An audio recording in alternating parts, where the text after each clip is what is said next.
Hi guys, thank you so much for joining me. My name is Chandra. If you have watched some of my other videos, welcome back. If this is your first time, thank you so much for joining. Today's video is really important to me. I have a previous video about setting goals, and I thought it was really important for me to circle back and talk about what happens when you set goals that you don't love, and it's the end of January, and maybe you've already fallen off of the New Year's resolution train, and it sucks, and you got some bumps and bruises, and I wanted to talk to you about that because you're a good person. This is almost a love letter to myself because I have been there a lot, and of course it's the end of January for me too, so I don't even know where I am on my goals at this point. This is a letter to future me. I'm just going to read some of the notes that I wrote down because this is the first thing that popped into my head, but post New Year's goal flop. Be a quitter. Here's why.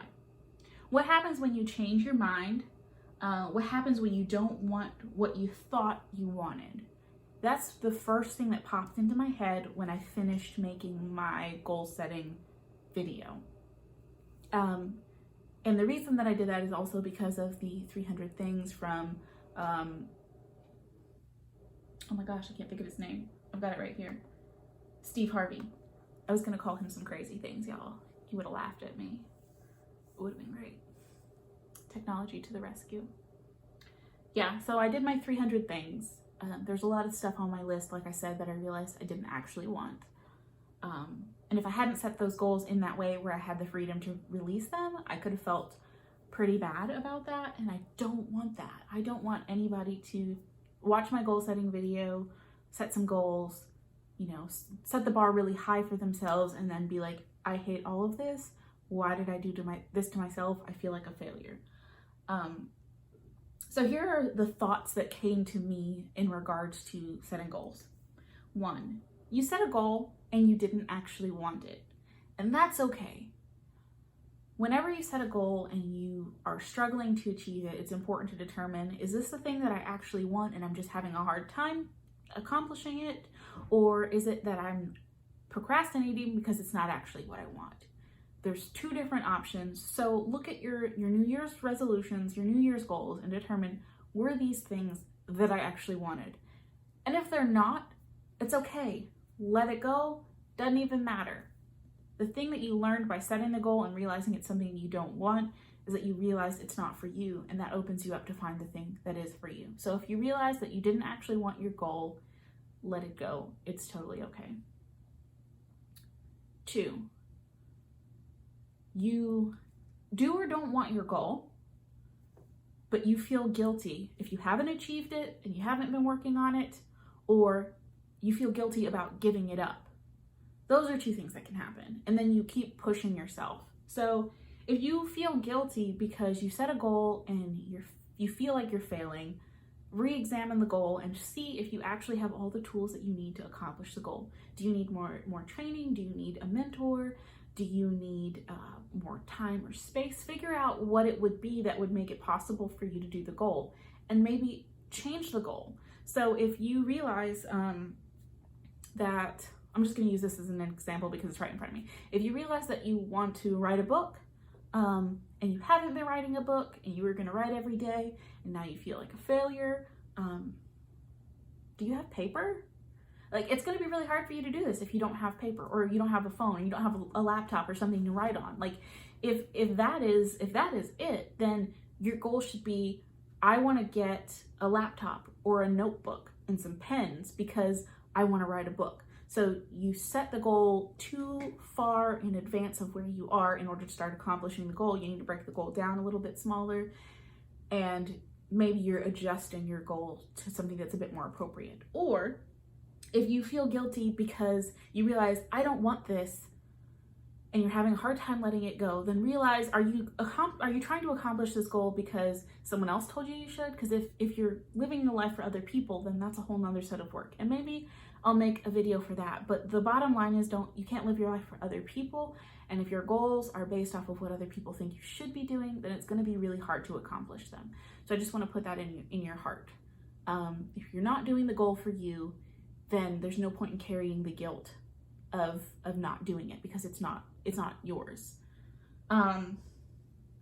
Number 3, you realized one of the 2 previous things was true for you, and then you try to force yourself to do the goal anyway because you're not a quitter.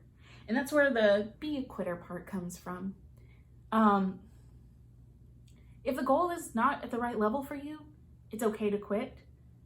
That's not even really quitting. That's just readjusting your focus, because you're like, okay, I do still want this goal, but I'm gonna have to move it out here because I'm not ready to do this piece yet. I'm still working towards that goal ultimately, but it's gonna be a long-term goal. It's not a right now goal.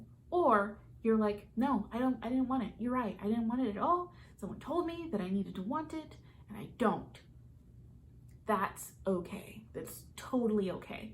Let go of the goal. It's okay to quit. It's okay to change your mind. There's a difference between quitting, which is what you feel like when you don't have that conversation with yourself and say, I put this thing down on paper and then I realized that it wasn't actually what I wanted, and then I never really revisited it with myself. I just kind of let it fade away, and now I feel like I'm quitting, and I just didn't do what I said I was going to do. There's a difference between that and saying, I've examined my goals, I started to work on it, I realized that I didn't want it, so I've changed my mind. The difference is when you just fall off the face of the earth and it feels like you're quitting, that's not in your control, versus when you change your mind, that is. So part of it can be the language with which you approach your goals and changing your mind about them. So that's thing number 3. Number 4, when you try to force yourself and you're still failing, I put failing in quotes because if you are changing your mind about something, that's not failing, that's winning. That's when you realize this is not for you and you're moving on to the thing that is for you, which is winning. And I want that to be super clear. When you start to damage your self-worth, though, is when you tell yourself a story about giving up on something. You're like, well, I'm a failure because people thought that I should be doing this and I gave up on it, or I quit and now I'm a failure. No. Bad. You are good. You are not a failure. You're not a failure just because you change your mind about something. You're not a failure for choosing yourself. You're not a failure for choosing your own path. You've got to choose your own path. So if you're pushing yourself into something and you haven't acknowledged this is not my path, you're going to start to damage your self-worth because you're telling yourself negative stories about yourself for doing something that wasn't even for you in the first place. So I don't want you to feel that way, because I've been there and it really, really sucks. It hurts. It hurts. Don't do that. So yeah, you start to damage your self-worth when you don't address the reason that you're changing course, or when you feel like you didn't have power, or like I couldn't make myself, I wasn't strong enough. Like, making yourself do something that makes you miserable, it doesn't make you stronger. It makes you a masochist. Like, no, you don't have to do that. You don't owe anybody that. Nobody. You owe it to yourself to pursue what makes your heart sing. So do that thing. Number 5, when you start to damage your self-worth, you start to feel shame, and you start to compound your emotions. You start to take the feelings around changing your mind, which feels like quitting or giving up. You start to change that, and then you feel shame for being a quitter. So now you've got the shame, you've got the guilt, you've got this I'm a quitter, and you're like stacking all the things up together, and that gets really confusing.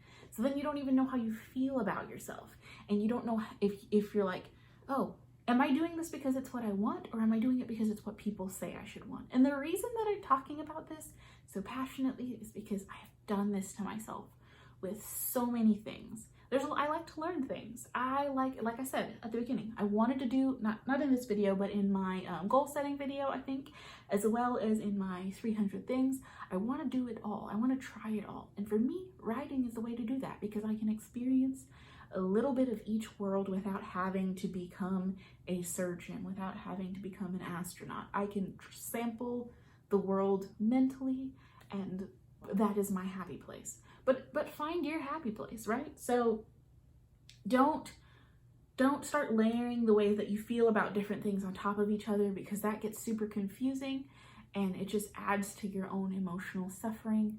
Whereas if you can acknowledge, everyone says I should be a doctor and I don't want to be a doctor, but I'm trying to make myself be a doctor and I want to quit, but I can't acknowledge that I want to quit, because if I acknowledge that I want to quit, then I'm failing, right?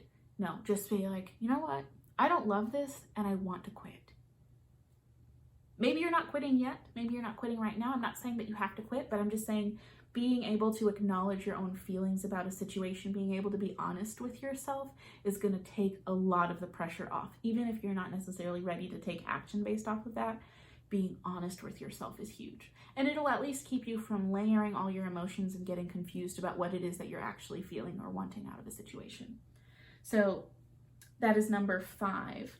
Number 6 is, what do you do about all of that, right? So I talked through some different steps and some different things that you can do to kind of ease and why these things stack on top of each other. But here are just a couple of easy things. I say they're easy. They're not easy, but there's some things that you can think about while you're working through the process. So the first thing is, don't judge your emotions. If you want to quit because you hate something, it's okay to just say, I want to quit because I hate this. You don't have to explain it. You don't have to know. Just acknowledge that that's how you feel right now. Maybe you're not going to quit today. Maybe you're not going to quit ever. But just, if you hate something, just be like, I hate this. I feel like I hate this right now. I don't love this situation. That's okay. That's totally cool. Sometimes it can be hard to do that, because if we admit to ourselves how we really feel, then we feel like we have to take action, and that's not always true. Sometimes it's good just to acknowledge how you feel. Take the time to feel things. So if you're in a really stressful situation, or your goal, something in your life has changed and it's making it difficult for you to actually pursue the goal that you initially set, maybe you're feeling just sad because this is a goal that you actually really did want, and you know it's not going to happen right now the way that you had planned, and you get to feel sad about that. You get to be bummed. It doesn't make you a failure. It just means things have shifted in your life, and now's not the time. And that does happen, so that's okay. Acknowledge the emotion and feel what you feel. If you aren't sure what you want, keep your plans to yourself. So I know I declared my personal goals for 2021. That's because I know what I want. But I will say, along the journey of figuring out what I wanted, I've changed my mind so many times. And maybe one day I'll do a video about that. I don't think I'm quite ready to do that yet, but one day I will share that. But if you still feel confused, I used to talk to a lot of people and ask for a lot of career advice, and I found that wasn't necessarily the most helpful, because a lot of people want to give you advice about what career paths or whatever the case may be is going to make you the most money. And if that's not what you're down for, if you're wanting to pursue a passion project, it can be really confusing for people to understand why you're doing something that's not going to make you a lot of money. And I put that in air quotes because I feel like if you really chase your heart and your dreams, that if money is what you desire, then you will achieve that through pursuing what makes your heart sing. And I also believe that if that is not, and it's like you just want to be the very best at something, then that's what makes your heart sing. Like, not everybody views money as the ultimate goal. So taking advice from people who view money as the ultimate goal for everything, that's not going to be the best path for you, especially if that's not how you view the world. So until you know what you want for sure, until you know if that's going to lead you down a path of quote unquote financial success, or whatever, however you define your success, if that's not going to lead you down that path, or you're not sure yet, keep it to yourself until you're ready. It can just be like a fun secret for you. You don't have to tell everyone about it until you're ready or until you've made up your mind. And then when you've made up your mind, I mean, I feel like when you're switching courses a lot, it can be a lot harder to get those around you to support you. Not that you need their support, but it's definitely a nice to have. So it may be that if you keep some of your plans to yourself, you will feel a little bit safer and maybe a little bit more confident to change your mind. And maybe the other thing is, if you're holding on to the freedom to change your mind about things, it could also be that you already know somewhere in your heart that it's not what you really want. So if you do feel that impulse, or like if you don't want people to rain on your parade, if you're not ready to have people rain on your parade, that's another, I didn't even think about that till that's just like, that wasn't in my notes. But if you're not ready for people to rain on your parade, you do not have to share what you're working on. Maybe you're like, I don't know if this can happen for me and I just need some time to be where I am. Like, you don't have to share it. And that's totally okay. This feeds into that. My next point is give yourself time to grow into things. For me, that has been, I actually have another YouTube channel where I did tarot readings. I was much more comfortable doing tarot readings because I'd already been reading tarot for 2 or 3 years before I actually started making YouTube videos. And I still read tarot and I still love it, but not in the same way that I like reading and talking about writing and talking about books and all things book related. And that was why I stopped filming for that channel. But what it did give me the opportunity to do was learn more about YouTube and learn more about filming and setting up for videos and getting the equipment and stuff that I needed in order to do this. And that's why it was easier for me to put that out there, because I knew that I didn't really want it. So if it fell apart, I was gonna be okay with that. And there were some things that I needed to learn that it was like I had to just do the things in order to be able to learn them. So when I say give yourself time to grow into things, I put something out there that I was just like, this is an experiment, and that I'm okay with it being an experiment. Before I was ready to say, no, I'm 100% ready to be 100% behind writing my books and pursuing the craft and all of that jazz. And so now this channel, this is what I want. This is something that I feel super passionate about. This is something I feel excited about every single day. I separated the two. And I gave myself an opportunity, because the whole time in the background, I was writing short stories, I was writing poetry, I was writing bits and pieces of my book that I finished. That was my my second book. So I've written 2 books. They're like being edited in various stages and whatnot. If you've watched some of my other videos, I talk a little bit more about that. But I gave myself time to grow into what I'm doing now, what I'm actually 100% pursuing. So that can be something else that's really helpful. Sometimes things have to be said, seeds have to be hidden in order to grow. Just think about that. It may not be something that you're, ready to share. The other thing is, if you would like to, if you have more questions about that, you can watch my video about goal setting. It's going to be like somewhere around here on the screen. And maybe I'll also put it in the description box with some additional links. But I wanted to put this video out there because I don't want people to feel like they're less than, or that they're doing a bad job because their goals may not come together the way that they initially intended. I believe that goal setting is a process. The more you do it, the better you get at it. And when I say that, the better you get at it, goals are very personal. You're setting something that is specific to you. No one can tell you the right way to do it, so it's better if you just do it your way. You can pick up pieces and tips from other people, take what works for you, and chuck the rest, because it really doesn't matter. It's so personal. And I want you to feel good about it. I want it to be fun and enjoyable, and I don't want you to think that anyone has the right to criticize the way that you do it or the way things come together.